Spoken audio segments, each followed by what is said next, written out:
Morning বন্ধুরা, আজকে দীঘাতে আমাদের প্রথম দিন।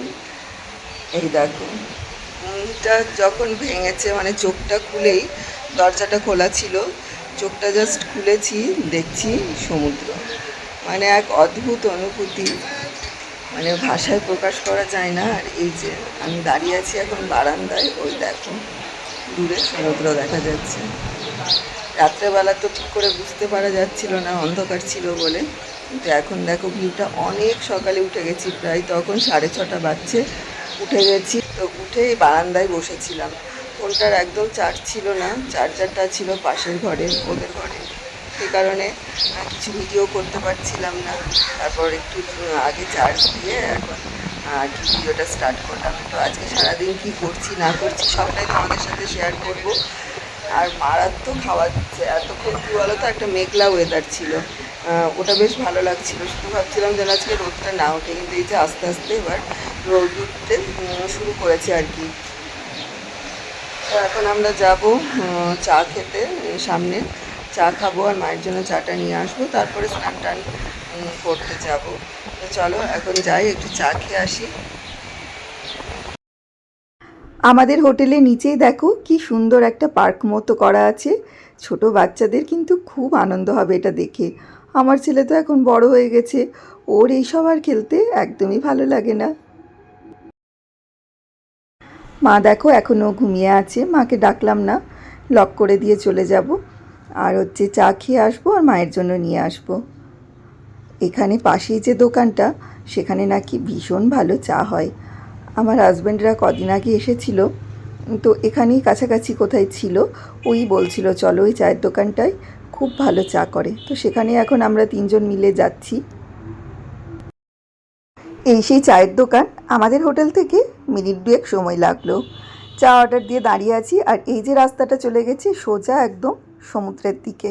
চা খেয়ে একবার সেটাও ঘুরে আসবো। সত্যি চাটা ভীষণ ভালো।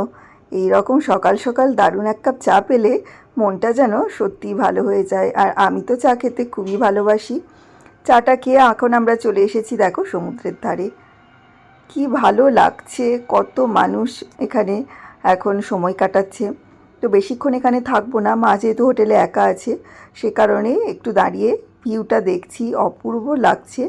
জানি না কখন নামবো এই স্নান করতে। ছেলে তো মানে পাগল করে দিল যে চলো এখনই স্নান করতে নামি, কিন্তু না, এখন নামবো না। আমাদের একটা অন্য প্ল্যানিং হলো, তো সেটা কি তোমাদেরকে একটু পরেই দেখাচ্ছি। আপাতত এখন হোটেলে ফিরি চলো, তারপরে সারাদিন কি করছি তোমাদের সাথে শেয়ার করব। মনে হচ্ছে না এখন হোটেলে ফিরি, মনে হচ্ছে এখানেই বসে থাকি। আসলে এখনও রোদটা তো সেরকম ওঠেনি, সে কারণে খুব ভালো লাগছে আর খুব হাওয়া দিচ্ছে জানো তো, সেই জন্য আরও বেশি ভালো লাগছে এখানে। তো চলো এখন হোটেলে ফিরছি। এই যে সবাই বসে আছে, হালকা হালকা রোদ উঠলেও কিন্তু বেশ ভালো লাগছে। এখনও অতটা দেখো ভিড় শুরু হয়নি, এরপর হয়তো আস্তে আস্তে ভিড়টা শুরু হবে। তো এটা দিয়ে গিয়েও আমাদের হোটেল একদমই কাছে। এবারে এসে সত্যি হোটেলটা এত ভালো জায়গায় পেয়েছি না, আমার ওটা ভীষণ ভালো লেগেছে। মানে যখন তখন সমুদ্রের ধারে আসা যায়। আর 2 বছর আগে একবার এসেছিলাম, এত দূরে হোটেল নেওয়া হয়েছিল, সে যেতে আসতে অর্ধেক সময় চলে যেত, আর টোটো ভাড়া চলে যেত মানে প্রচুর। মাকে এখানে চা বিস্কুট দিয়েছি। আর কালকে ট্রেনে যেহেতু অনেকক্ষণ বসে এসেছে, মায়ের পায়ে ব্যথাটা একটু বেড়েছে, সেটাই মা বলছিল এখন চা খেতে খেতে। তো মাকে বললাম ঠিক আছে চাটা খেয়ে নাও, তোমাকে একটা ওষুধ দেবো, দেখবে ব্যথাটা অনেকটাই কমে যাবে। আমরা দেখো স্নান করে একদম রেডি হয়ে নিয়েছি, যাচ্ছি হচ্ছে দীঘার পাশে যে সাইট সিনগুলো আছে সেগুলো দেখতে। মা যেহেতু দীঘাতে প্রথমবার এলো, মা তো ওগুলো দেখেনি, আমরা দেখেছি, তাই ভাবলাম আগে দূরের যেগুলো আছে সেগুলো ঘুরে আসি, তারপর দীঘাতে যা যা আছে সেগুলো ঘুরবো। সেই কারণে তাড়াতাড়ি রেডি হয়ে নিলাম। এখন খুব বেশি বাজছে না, 8:30 9টা মতো বাজছে। তাড়াতাড়ি বেরোলে তাড়াতাড়ি ধরো ঘুরে আসতে পারবো, আর এসে তখন সমুদ্রে স্নানও করতে পারবো। তো চলো এখন বেরোই। এই দেখো আমার ছেলে কি সুন্দর সেজে গুজে রেডি হয়ে নিয়েছে। আর এই যে মা, এটা হচ্ছে আমাদের হোটেলে ঢোকার রাস্তা। আমরা দাঁড়িয়ে আছি, ও গেছে গাড়ি ঠিক করতে। একটা গাড়ি করা হবে, যেহেতু একটু মানে দূরে, খুব বেশি দূরে না দীঘা থেকে, তবুও গাড়ি ছাড়া তো যাওয়া যাবে না। এই দেখো এই যে গাড়ি ঠিক হয়ে গেছে। এখন এই গাড়িটা করে আমরা যাব ঘুরতে। এই দেখো, দীঘা জগন্নাথ মন্দিরের পাশ দিয়েই যাচ্ছে আমাদের গাড়িটা। তো এখান থেকে আমরা সোজা যাব প্রথমে ভূষণ্ডেশ্বর মন্দির। তোমরা অনেকেই নিশ্চয়ই গেছো কিংবা যাওনি। তো আমি যখন বিয়ের পর প্রথম এসেছিলাম দীঘা, তো আমরা ওই জায়গাগুলো ঘুরেছিলাম। মন্দিরটা আমার খুব ভালো লেগেছিল। এত বড় শিবলিঙ্গ সত্যি আমি দেখিনি, দেখে খুব খুশি হয়েছিলাম। তাই ভাবলাম মাকেও দেখিয়ে আনি। আর মা না যে কোনো মন্দিরে যেতে ভীষণ পছন্দ করে, মানে খুব খুশি হয় আর কি সেই সমস্ত ধর্মীয় জায়গাগুলোতে যেতে। পাহাড় সমুদ্র ভালো লাগলেও ওই সব জায়গায় গেলে বেশি খুশি হয়। তাই ভাবলাম আগে ওই জায়গাগুলো মাকে ঘুরিয়ে আনি, তারপর দীঘার জগন্নাথ মন্দির যে জন্য আসা সেটা তো ঘুরবই। তো দেখো আমাদের গাড়ি এখন ছুটছে। খুব বেশি দূরে নয় জায়গাগুলো, তাড়াতাড়ি পৌঁছে যাব। আমরা পৌঁছে গেছি ভূষণ্ডেশ্বর মন্দির। ফাঁকা একটা মাঠের মধ্যে মন্দিরটা, গুটি কয়েক ভোগের দোকান রয়েছে। আর দেখো চারিদিকটা খুব শান্ত নিরিবিলি। আর এই যে পুকুরটা দেখছো, সবাই দেখলাম পা ধুয়ে তারপরে মন্দিরে যাচ্ছে। আমরাও একটু পা ধুয়ে নিয়েছি, তারপর এসেছি এখানে ভোগ কিনতে। ডাব পাওয়া যাচ্ছে, তারপর ধূপকাঠি, মোমবাতি, ফল। তোর বাবার মাথায় ঢালার জন্য ডাব নিলাম, সমস্ত ভোগ কিনে নিলাম।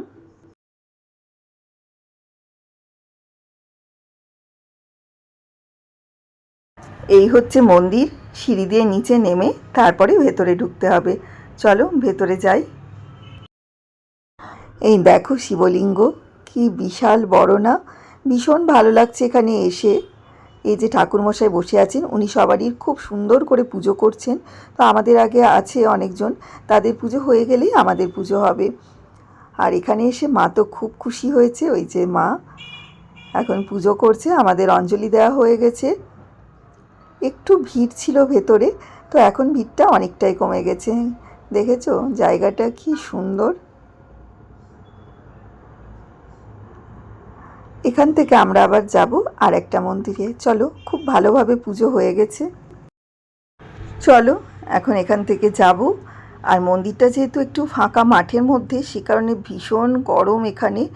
এত রোদ উঠেছে না, মানে বেশিক্ষণ এই ফাঁকা জায়গায় দাঁড়ানো যাচ্ছে না। আর এই যে গোমাতাদের দেখছো, সবাই ওনাদেরকে কলা খাওয়াচ্ছে। আমার ছেলেও অনেকগুলো কলা খাওয়ালো, দিয়ে খুব খুশি হয়েছে।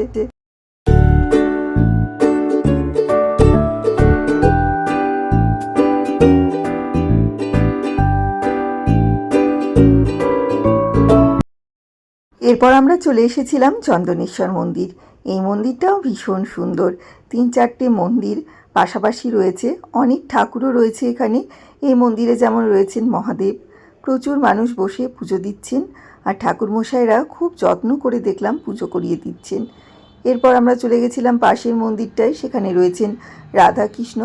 খুবই সুন্দর সেই মূর্তিটা, মানে মনে হচ্ছে দেখতেই থাকি। আর এটা হচ্ছে মন্দিরের সামনেটা, কি সুন্দর দেখো মন্দিরটা। এই যে 1, 2, 3, 4টে মন্দির রয়েছে। তো এত রোদ নাই, মেঝেতে একদম পা দেওয়া যাচ্ছে না। সে কারণে একটু তাড়াতাড়ি আমরা দেখে এখান থেকে বেরিয়ে গেলাম, কারণ মাও গরমে একদম ক্লান্ত হয়ে পড়ছে। এরপর আমরা চলে এসেছি একদম সোজা নিউ দীঘাতে। সমুদ্রের ধারেই যে খাবারের দোকানগুলো রয়েছে সেখানে। আগে এখন কিছু খেতে হবে, কারণ পুজো দেবো বলে সকাল থেকে কেউই চা ছাড়া আর কিছুই খায়নি। এখন 12টা 12:30 বাজছে। তো আমরা সেই কারণে চায়ের দোকান আর তার সাথে জলখাবার পাওয়া যাবে এরকম একটা দোকানে এসে বসলাম। প্রথমেই চায়ের অর্ডার দেওয়া হয়েছিল। এই যে চলে এসেছে চা। হাজার গরম থাকলেও আগে একটু চা খাবো, তারপরে অন্য কিছু খাবো। চা খেয়ে এই দেখো চলে এসেছে গরম গরম লুচি আর ঘুগনি। আর যেহেতু শনিবার, আমরা তো আমিষ খাই না। আর এই দোকানটাতেও না, নিরামিষই সব কিছু পাওয়া যায়। ভালোই হলো। চলো, খুব খিদে পেয়েছে, আগে খেয়ে নিই। জলখাবার খেয়ে আমরা সোজা চলে এসেছি হোটেলে। আর ছেলে দেখো খুব খুশি এই আই লাভ দীঘা গেঞ্জিটা পেয়ে। এখানে রয়েছে আমাদের দুপুরের খাবার, নিরামিষ দোকান থেকে নিয়ে এসে হোটেলেই রাখা হয়েছে। এখানেই সবাই মিলে একসাথে বসে খাবো। চলো মাকে আগে দিয়ে দিই। রান্নাগুলোই নাকি খুবই ঝাল, সে কারণে মায়ের একটু খেতে অসুবিধা হচ্ছে। মা তো ঝাল একদমই খেতে পারে না। চলো একবার বারান্দায় যাই, দেখি সমুদ্রের ধারে কোনো লোকজন আছে কি না। যা রোদ, লোকজন কি আর থাকবে। ওই যে গুটি কয়েক লোকজন আছে, আর চারিদিকটা একদম শান্ত। এখন বাজছে বিকেল 4টে, আর আমরা 3জনে মিলে এসেছি সমুদ্রে স্নান করতে। যেহেতু অনেকটা বিকেল হয়ে গেছে, সে কারণে মা আর আসলো না। মাকে নিয়ে কালকে সকালে আসব। যখন আমরা জলখাবার খেলাম তখনই আমাদের সমুদ্রে নামার প্ল্যান ছিল। সেই মতো আমরা সমস্ত জামা কাপড়ও সাথে নিয়ে গেছিলাম, কিন্তু সেই সময় চলছিল জোয়ার, কাউকেই সমুদ্রে নামতে দিচ্ছিল না। তো আমরা ওখানে আর দাঁড়িয়ে থেকে কি করব, যেহেতু সমুদ্রে স্নান করাই যাবে না আর এত রোদ গরম। আমরা হোটেলে ফিরে এসেছিলাম, তারপরে হোটেলে একটু বিশ্রাম নিয়ে দুপুরে খাওয়া দাওয়া করে এখন এসেছি।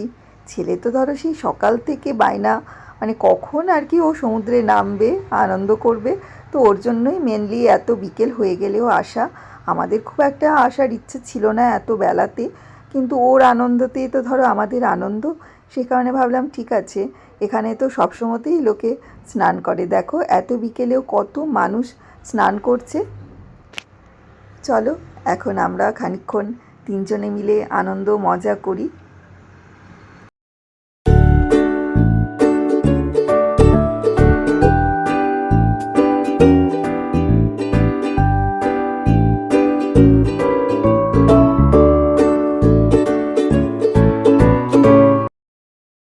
আমাদের স্নান করা হয়ে গেছে, এখন টোটোয় করে হোটেলে ফিরছি।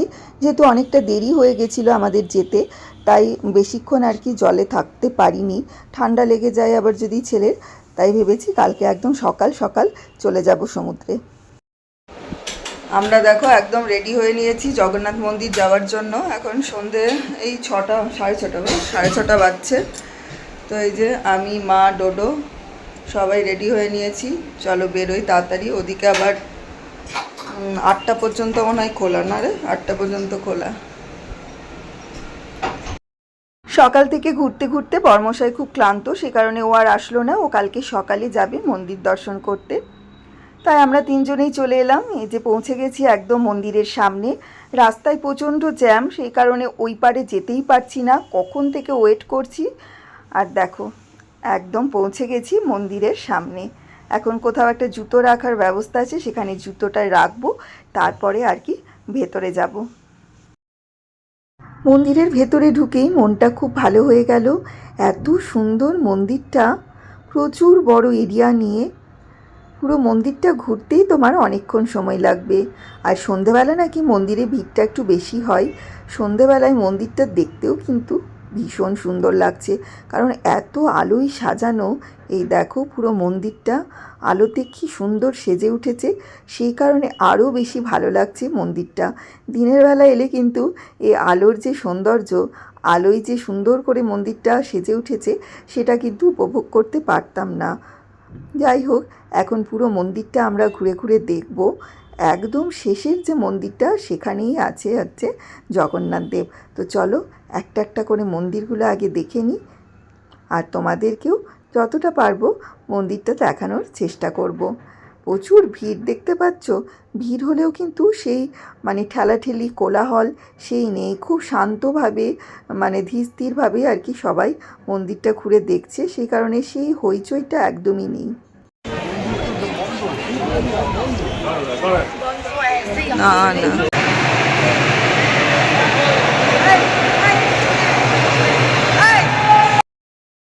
এতক্ষণে মহাপ্রভুর দর্শন পেলাম, মনটা একদম ভরে গেল। তোমরাও দর্শন করো বন্ধুরা। আর এই জায়গাটাতে ভিড়টা একটু বেশি, একদমই দাঁড়াতে দিচ্ছে না। তাও আমি যতক্ষণ পেরেছি আর কি মহাপ্রভুকে দর্শন করেছি। আমরা এখন একটু বসেছি, অনেকটা তো ঘোরাঘুরি হলো। এখানে বসতে এত ভালো লাগছে, ভীষণ সুন্দর হাওয়া দিচ্ছে, সবাই বসে আছে। পাশে আমি, ছেলে, আর ওই দিকটাতে মা বসে আছে। তো একটু বসি, খুব সুন্দর হাওয়া দিচ্ছে, তারপরে একদম সোজা চলে যাবো এখান থেকে নিচে। আমরা এখন বেরিয়ে যাচ্ছি মন্দির থেকে। খুব ভালোভাবে সব কিছু ঘোরা হলো। এখন বৃষ্টি পড়তে শুরু করেছে ঝিরঝির করে। তো এখন বেরিয়ে যাচ্ছি, এখন টোটো করে সোজা যাব হোটেল। আর যদি বৃষ্টি জোরে না আসে তাহলে বিচে যাব, দেখা যাক। বৃষ্টি যেন না আসে, ওটাই ঠাকুরকে ডাকছি। চলো বেরোই, বেশ ভিড় হয়ে গেছে এখন। এখন আমরা টোটোতে করে হোটেলে ফিরছি। 8টার কাছাকাছি বাজছে এখন। এবার মন্দিরও বন্ধ হয়ে যাবে। একদম ঠিক সময়ে আমরা গেছিলাম, সে কারণে খুব ভালোভাবে আমাদের জগন্নাথ দেবের দর্শন হয়েছে। হোটেলে গিয়ে ছাতা নিয়ে চলে এসেছি সমুদ্রের ধারে। খুব জোরে বৃষ্টি পড়ছে না, হালকা বৃষ্টি পড়ছে, তাই মাকে বললাম চলো ছাতা নিয়ে সমুদ্রের ধারে বসে থাকবো। মা তো বলছে আমাকে ছাতাও লাগবে না, এই যে টিপটিপ করে বৃষ্টি পড়ছে সেটা নাকি মায়ের আরও বেশি ভালো লাগছে। আসলে খুব গরম পড়েছিল তো, সেই কারণে এই বৃষ্টিটা বেশ ভালোই লাগছে। আর কোথাও এসে ওরকম হোটেলে বসে থাকা যায়? কালকেই তো বাড়ি চলে যাব। আর এই দেখো সমুদ্র, কী যে সুন্দর লাগছে। এই হালকা বৃষ্টি পড়ছে আর সমুদ্রের ধারে বসে থাকতে মনে হচ্ছে যেন এখানে বসেই থাকি। তো বেশ কিছুক্ষণ আমরা এখন এখানে বসে থাকবো। চলো বন্ধুরা, ভিডিওটাও তাহলে এখানে শেষ করছি। আমার ভিডিওটা যদি তোমাদের ভালো লেগে থাকে তাহলে অবশ্যই লাইক করো, শেয়ার করো, সাবস্ক্রাইব করো। টাটা।